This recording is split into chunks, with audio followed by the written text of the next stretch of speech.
Adrian Peterson, coming out of Oklahoma, people are talking about potentially greatest football player to ever exist. He was bigger, stronger, faster, more durable than everybody else. At Oklahoma, there's just highlight after highlight of him basically knee drive, arm swinging right through an entire defense for 70, 80 yards. Powerful running, literally looked like a Clydesdale just running people over. That's what happened. Then he gets to the NFL, Minnesota Vikings, does the same damn thing. I mean, he became an absolute freak early. Got hurt, leaves Minnesota, ends up going to the Saints, I believe, Cardinals. He's bounced around a little bit. Now he's at the Washington football team. He's 35 years old, and now he's back on the market.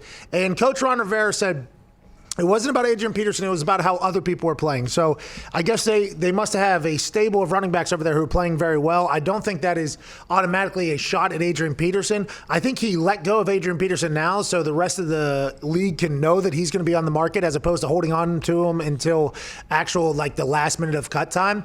Adrian Peterson with the Kansas City Chiefs would be hilarious, AJ. And if he has any game left, which I think he does, that would be awesome. When you played against him, was that just a nightmare to think about every single day going into that game?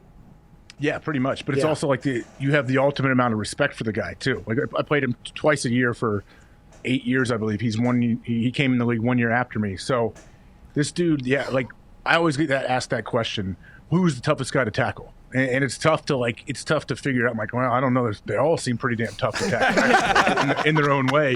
Marshawn always pops in my head. I played against Marshawn a lot. But Adrian always is one of the first to pop in my mind because I say it all the time. The dude, like, watch, when he's being tackled, he is still running. Like, his legs are still churning as he's going to the ground. And then he's going to be so pissed off that he got tackled. He's going right back to the huddle and he wants the ball again. Like, that's who he is. And that's part of the reason why he's so amazing. And he's 35 years old. Frank Gore obviously playing. He's 37 years old. His son actually debuted last night for Southern Miss as a freshman running back. And he's too good of a football player. The refs down there didn't expect him to be able to do what he was doing just as a freshman in college or whatever. They blew a play dead when he pitched it to the quarterback to score a touchdown. Smart football player. He's been around a dad who loves football his entire life. Get the hell over that. But aside from Frank Gore, the running back position is not a position where people are like, you know what?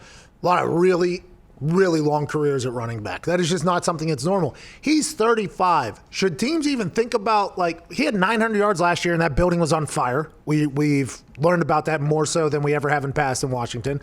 2 years ago, he had his 1,000-yard rusher, building still on fire, that place over there. I think he still's got a lot of game left, right? That's what people should think.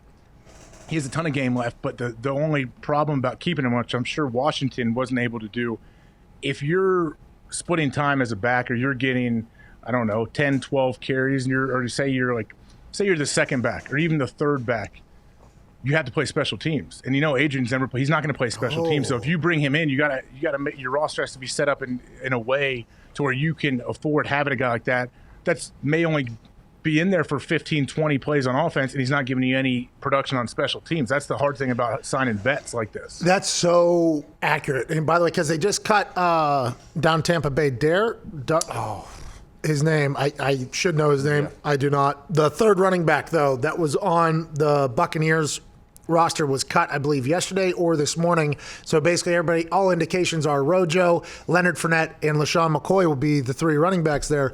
Which one of them was playing special teams? I guess none of them, but they cut a guy named their guy that was the third guy, and he was captain of the special teams. He was core special teams guy, and they cut him, right? And this morning I was like, well, you just cut your core guy, like, and you're captain of your special teams, which, by the way, in comparison, I very much understand is not that big of a deal, but at some point, special teams is going to win you a game. And if you just get rid of all your good special teams guys because you're making way for somebody else, that means you're not expecting to punt a lot. Okay, we're not going to be punting a lot. We're going to be kicking off a lot. Let's just kick off touchbacks. We don't need the captain or the core guy. I think that is the mindset, and that's even more so the Buccaneers going all in. It's like, yeah, just get rid of that guy. Fuck it. We're not even going to punt anyways. Dari Ogunbowale. Okay. One more again? Come on. I believe it's Dari Ogunbowale. Okay, he just got cut. He's captain of special teamer. But you're right, Adrian Peterson. That's why at the Chiefs, I think it makes sense. It makes sense, right? They got $9.9 million in salary cap somehow. I don't know how. I don't know how they have that.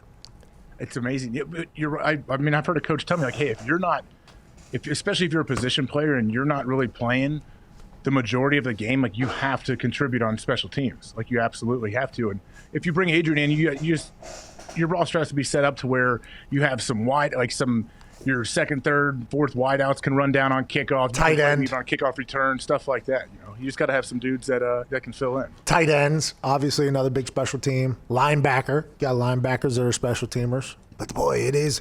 I mean, I never really thought of it like that, and I probably should have while I was there, because that probably would have helped me out and understand a lot of what was going on. That's what's hard about bringing in like stud vets that aren't going to be full-time players. Is okay. Hey, we got to really make sure that our special teams is intact, because we know we're only getting this much production or this much play time out of this guy, and he's not going to give us anything else in the special teams. I should have been watching those positions. I won 8 years, didn't even think about this in the NFL. Did pretty good. I should have been watching those positions, being like, the guy that I like, hey, can we get some fucking extra film study for this guy on the offense so he knows the offense better than everybody else so that we can keep him for special? I should have been more invested in that, I think, now that I'm thinking about it. Well, now you know. Why? It doesn't matter now. Well, you're a pretty good recruiter, though, for guys to get over to special teams. True. Yeah. But, hey, Darius Hayward-Bay became a gunner for our punt team, and he got another probably 5-6 years of a career, and he was unbelievable. He was drafted, obviously, very high to the Oakland Raiders to be a wide receiver, and that, for whatever reason, I have no idea. He was incredibly cool and a hard worker when he was with the Colts. If he was just a special teams guy, we're talking like Matt Slater, from the beginning of his career, we're talking like Pro Bowler, best special teamer of all time. As soon as he was because we weren't playing him on offense, okay, but he's very fast. And he was very fast. And he was pretty physical, too. He was very physical. So I asked, I was like, is there any way Darius Hayward-Bay could be my gunner? Is there any way he'll just run down there? We'll fair catch it every single time. Can I get that guy gunner?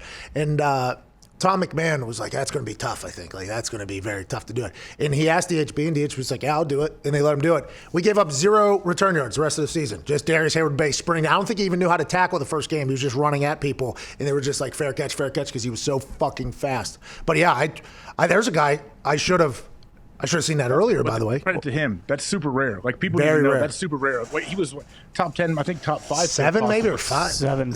I think it was 7th overall. Yeah, very high draft pick. All of a sudden realized I'm not getting time, and then I'm going to go to special teams just to even start doing it and say yes. There's a lot of guys that would say, no, are you kidding me?